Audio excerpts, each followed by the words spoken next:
أعوذ بالله من الشيطان الرجيم بسم الله الرحمن الرحيم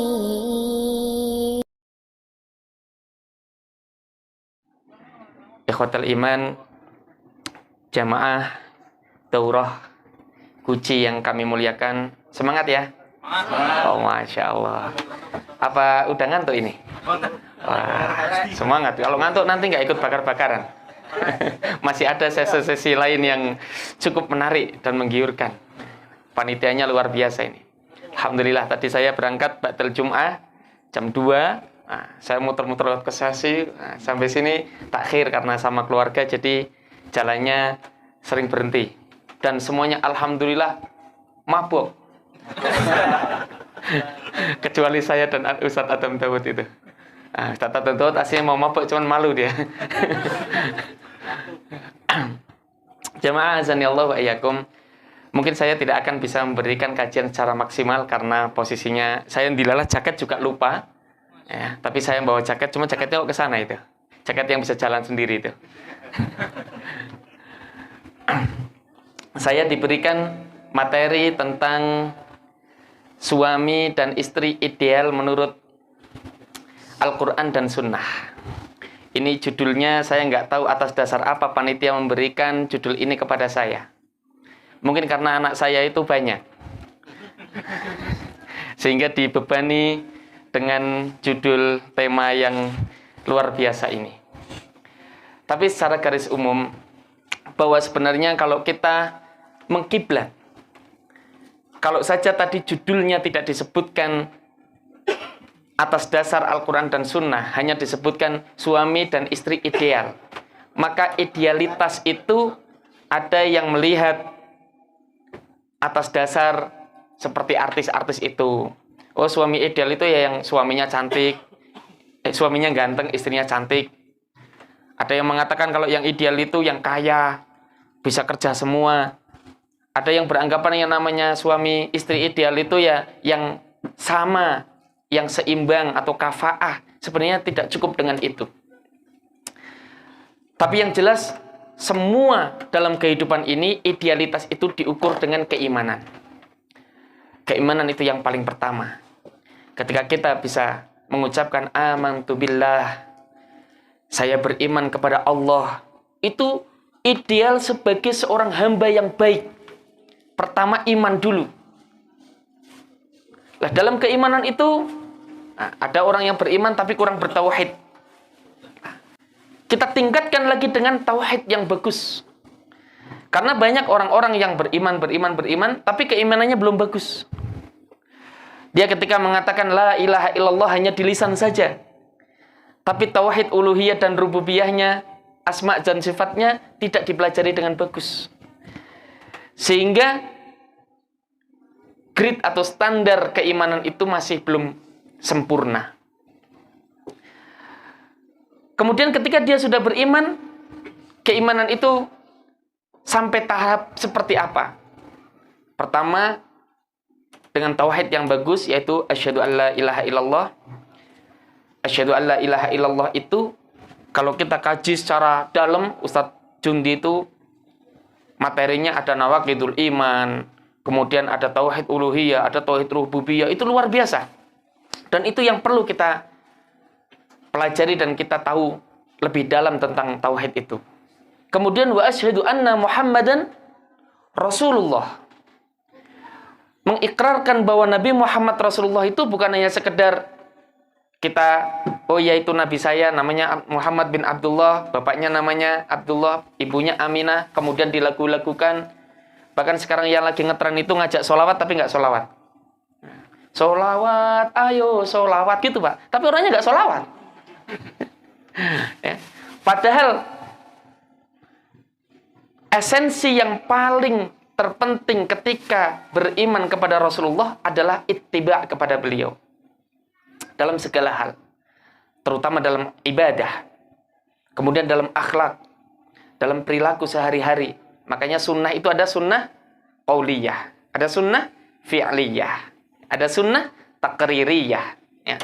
Lah sunnah-sunnah itulah yang kita kaji dalam hadis-hadis, kita pilih hadis-hadis sahih, Syekh Shalih Al-Utsaimin rahimahullah berpesan, ta'allamul ahadits as-sahihah fata'lamul ahadits ad-dhaifah. Belajarlah hadis-hadis yang sahih, nanti kamu akan tahu mana hadis yang dhaif. Jadi nggak usah banyak baca-baca buku-buku yang sifatnya hadis-hadis dhaif, hadis-hadis yang nggak penting-penting itu. Karena kadang ada hadis kalau sudah senang sama dhaif, nanti maudhu juga dicomot. Sangkan fanatiknya dengan hadis. Nah, kita harus selektif bahwa di situ ada hadis sahih. Ya, paling tidak kitab Kutubus Sittah itu kita jadi pedoman lah. Ada komentar para ulama tentang apakah hadis ini sahih atau tidak.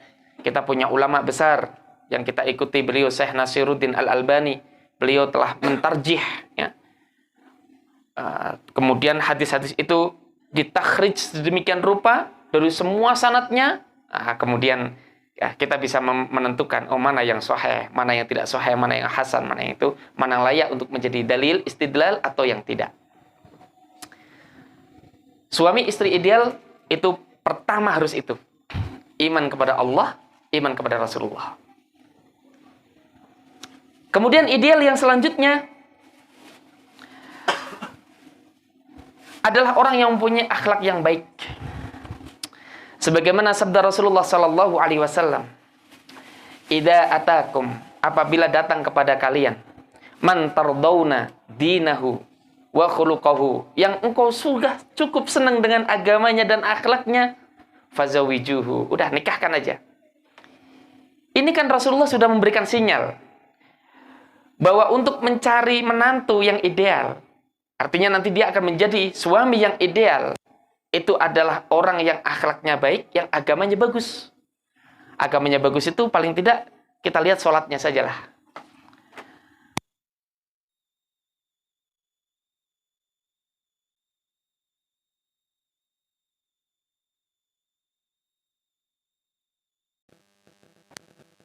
Yang wanita yang agamanya bagus,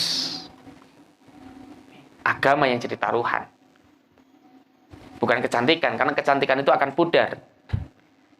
Kalau masih awal-awal nikah itu lihat istri kayaknya cantik sekali, ya Pak ya. Ya. Ya saya tanyanya kan dia sudah pengalaman. Kalau istri saya kan masih cantik. Tapi nanti kalau semakin hari itu dilihat kok semakin layu kayaknya, gitu ya. Itu harus sering disirami itu.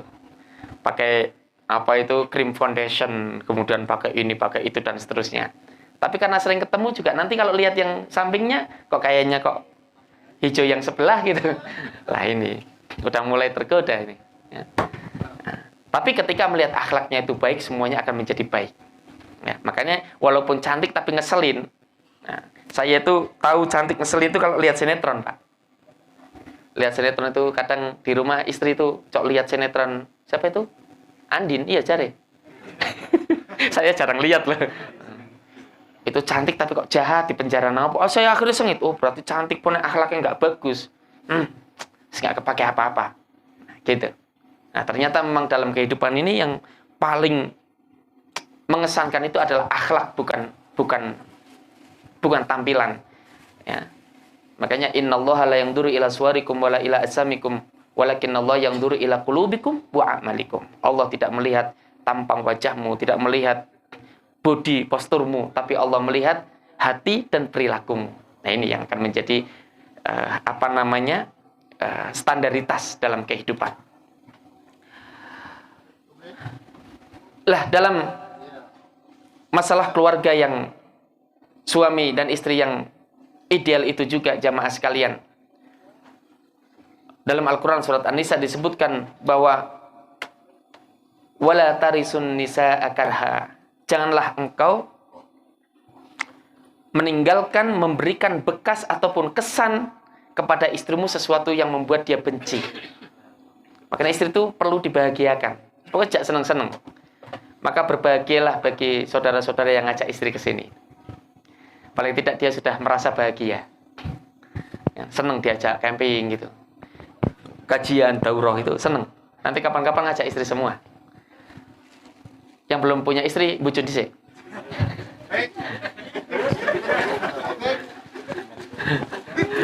Pertanyaan tinggal dua kan. Nanti Pertanyaan untuk saya.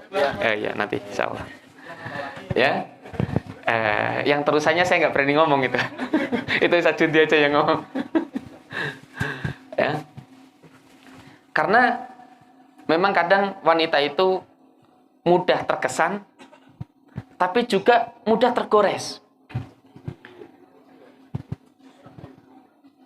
Seperti zaman dulu saya masih ingat, yang namanya wanita itu, pas dulu gitu, cuman pulang dibawakan bakso gitu, udah senangnya luar biasa itu. Padahal bakso ini bakso beli di pinggir jalan yang harganya 5.000, gitu ya. Itu udah senangnya luar biasa dulu pas masih awal-awal nikah itu. Terkesan sekali dia dibelikan bakso. Akhirnya dia bilang, ini beli di restoran mana? Gitu ya. Nanti kapan-kapan saya ajak. Pas diajak restoran yang mahal, ternyata kok baksonya nggak seperti yang kemarin. Enak yang kemarin. Ternyata seleranya selera yang rendah. Minta yang harga 5.000-an itu. Tapi juga mudah tergores.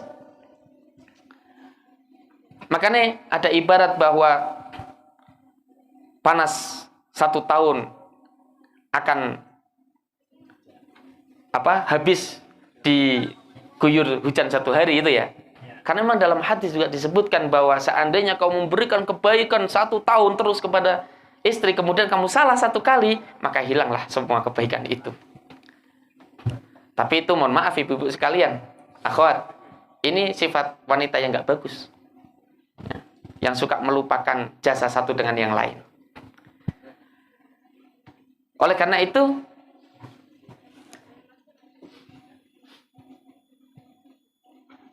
apabila terjadi pertengkaran, maksudnya, pertempuran. Saya mau ngomong pertengkaran bukan pertempuran ya.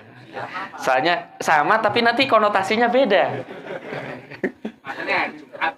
Oh gitu ya. Iya. Pak Haji Suharjo itu nggak bolong apa sih kok? Sendirian nggak rame ini. Iya. Iya, soalnya wasitnya banyak ya. Lah, kalau terjadi pertengkaran suami dan istri, maka solusinya itu Al-Quran sudah memberikan sebuah solusi. Wala tansawul fadla bainakum. Janganlah engkau melupakan kelebihan satu dengan yang lain. Ini. Makanya kalau ada suami istri sedang bertengkar, kemudian sampai pisah ranjang, bahkan sampai pisah rumah, gitu ya. Ini, itu sebenarnya apa sih yang diingat-ingat? Harusnya yang diingat-ingat itu kebaikannya. Oh, walaupun dia itu cerewet, tapi kalau masak enak. Walaupun dia kalaupun masak nggak enak, walaupun dia cerewet, tapi kata-katanya manja. Begitu pula istri juga ingat sama suaminya. Walaupun itu suami saya kasar, tapi kalau ngasih uang itu brak-bruk, nggak pernah perhitungan. Kan gitu paling tidak. Ini kelebihan loh. Ya. Harus ingat itu. Walaupun suami saya itu secara ekonomi tidak maju, tapi dia kalau berkata itu halus, hampir tidak pernah marah dan tidak pernah main tangan dengan saya. Diingat itu kebaikannya. Jangan diingat malah keburukannya. Maka dari ayat ini sebuah hadis disebutkan, la yafriqu mu'minun mu'minatan idza kariha khalqan radiya khalqan akhar. Janganlah mengingat satu suami ataupun istri apabila dia ada sesuatu yang dia benci, maka ingatlah bahwa di situ ada sesuatu yang dia sukai. Kembali ketika kita awal nikah, kenapa engkau menikah dengan dia? Pasti ada yang menjadikan engkau tertarik dengannya. Paling tidak agamanya. Kalau sudah tertarik dengan agamanya, luar biasa itu. Mungkin dia itu adalah orang yang bahasanya kasar. Mungkin dia adalah orang yang ekonominya nggak maju. Tapi dia adalah orang yang ahli sholat. Paling tidak dia itu adalah santri yang berakidah sahihah. Itu akhirnya dipertahankanlah itu pernikahan. Tapi jamaah sekalian, qadarullah ya. Ada satu kejadian yang semua kita tidak ingin, yaitu perceraian. Dalam rumah tangga tidak menutup kemungkinan bahwa perceraian itu terjadi. Tapi justru itu adalah salah satu solusi yang diberikan oleh Islam. Kalau kita melihat agama lain, Tidak ada istilah perceraian. Di Nasrani sendiri itu cerai kan nggak boleh. Jadi kalau sudah nikah ya udah itu. Tapi kalau dalam Islam ada solusi. Cerai itu adalah solusi. Walaupun itu abghadul halal. Ya. Sesuatu yang paling, barang halal yang paling dibenci. Jadi kalau ibarat benda itu grade yang paling bawah itu, yang sudah paling mepet dengan neraka, itu adalah perceraian. Tapi jangan diklaim bahwa orang yang gagal dalam pernikahan itu adalah orang yang tidak ideal dalam berumah tangga. Ya kan? Kadang orang suami istri terus cerai, ketika udah cerai mau nikah lagi, itu cerainya cerai mati apa cerai hidup? Cerai hidup, jangan Kenapa? Dia mau nggak ideal gitu. Soalnya dia cerainya cerai hidup. Belum tentu. Mungkin kenapa kita terjadi perceraian karena ada sesuatu hal. Tidaklah kita melihat suatu saat seorang sahabiyah, dia mengadu kepada Rasulullah. Ya Rasulullah, bahwa suami saya itu seperti ujung sarung. Itu bahasa kinayah. Ya. Seperti ujung sarung. Jadi walaupun sudah dikomati, nggak bisa bangun. Ditasahudi, nggak bisa tahiyat. Teol. Kesel habis mendaki. Kemudian ini si istri bilang sama Rasulullah. Rasulullah memberikan alternatif untuk cerai. Pertanyaannya, apakah cerai yang seperti ini tidak baik? Jawab jemaah. Baik. Makanya jangan memandang bahwa perceraian itu semua tidak baik.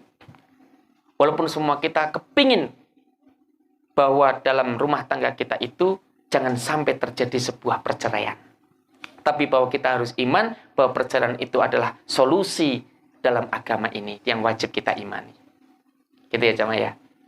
Jemaah azanillahu iyyakum, dan sebagai suami kita punya tugas yaitu ar-rijalu qawwamuna 'alan nisa. Qawwam itu jangan dimaknani hanya pemimpin ya.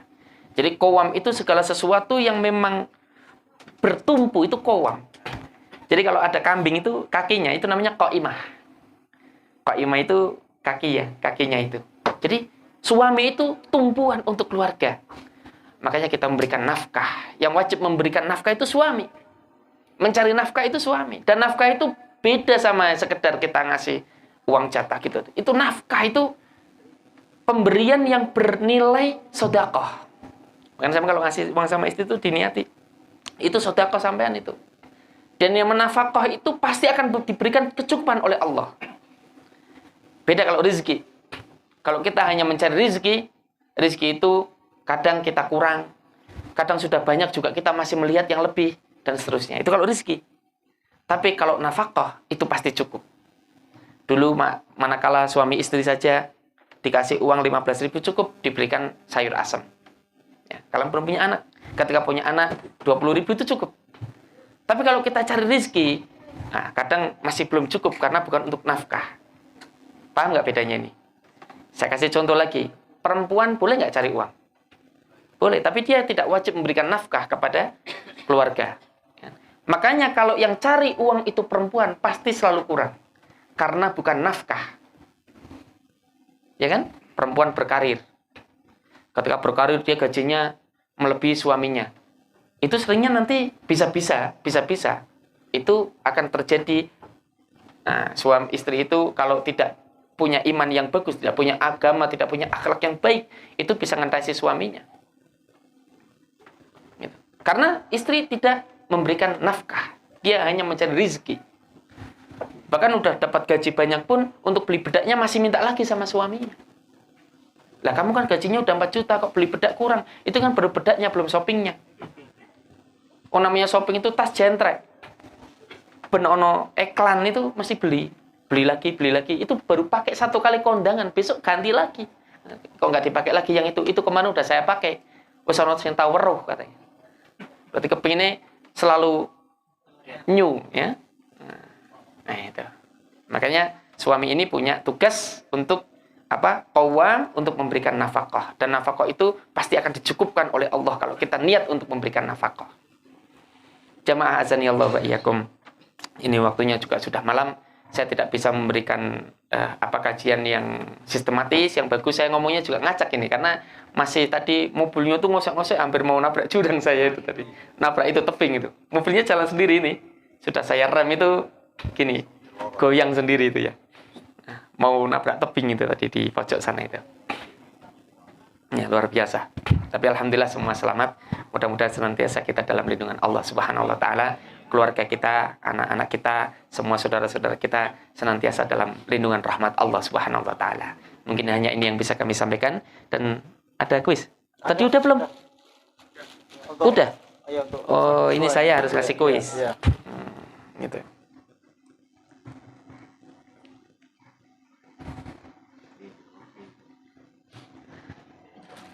Ini, waduh kok berat ini. Nah, silakan siapa yang bisa menjawab pertanyaan ini, maka akan dipersilakan untuk mendapatkan hadiah. Dan ini ada 2 hadiah. Yang satunya itu Innova, yang keduanya Avanza. Ya. Pertanyaannya, di antara para jamaah, ada nggak yang tahu wanita yang minta tadi itu siapa? Namanya dari sahabiyah itu. Ada yang tahu? Atau dari Ummu ini? Akhwat ini barangkali ada yang tahu. Ada yang tahu siapa tadi sahabiyah yang mengadu kepada Rasulullah kemudian minta diceraikan kepada Rasulullah itu?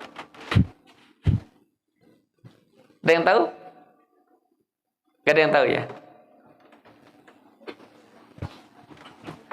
Ummu Salamah ya, Ummu Salamah yang minta. Ya. Baik, nggak terjawab ya? Nah, yang kedua, saya ingin minta kepada jamaah sambung ayat. Nah ini, sambung ayat ya. Nah. Coba teruskan ayat berikut ini. Kalau yang ikut kajian tafsir kayaknya udah. Inna jahannama kanat mirsada. Angkat tangannya. Wah, Masya Allah, anta, tafadhol. Oh, yang lain dulu. Oh, ini hadiahnya enggak? Oh, udah dapat. Oh ya, yang udah dapat udah. Nah, saya ganti lagi, itu udah mikir tadi. Udah kebedek ya. Nah, saya lagi yang lain. Sambung ayat, masih sambung ayat ini. Barangkali dari akhwat juga boleh nanti kalau mau sambung ayat. Harusnya ada mic-nya yang ke sana ya. Nggak ada ya? Nggak nyampe ya? Apa mau yang ini? Ini ke akhwat sana. Silakan. Itu akhi Sobat Gunawan barangkali. Ini kasihkan ke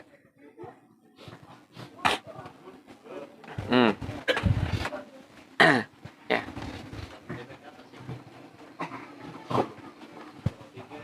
Lanjutkan ayat berikut ini.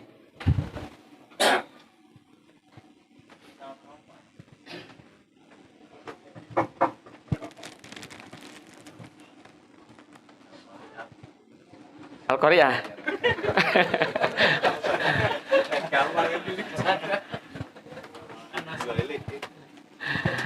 Afala yanzuruna ilal ibili kaifa khuliqat. Ngacung dulu. Jangan langsung itu. Ini masih ngetes saya benar. Khalidina fiha. Silakan.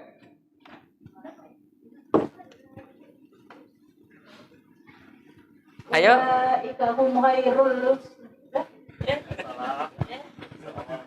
Ulaika syahrul bariyah.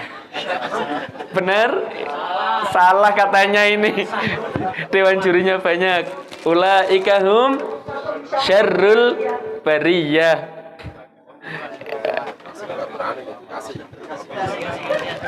Ya udah, itu sebagai apresiasi sudah berani, maka kata ikhwan sepakat untuk memberi. Tepuk tangan untuk ikhwat yang akhwat tadi yang sudah maju. Silakan disampaikan ini hadiahnya. Jazakillah khair. Ya, nanti itu anak-anak siapa itu? Ada anak-anak ke uminya sana. Dikasihkan siapa tadi, ya? Ya, saya kira itu mudah-mudahan bermanfaat. Jazakumullahu khairan katsira. Subhanakallahumma bihamdik asyhadu an la ilaha illa anta astaghfiruka wa atubu ilaik. Assalamualaikum warahmatullahi wabarakatuh.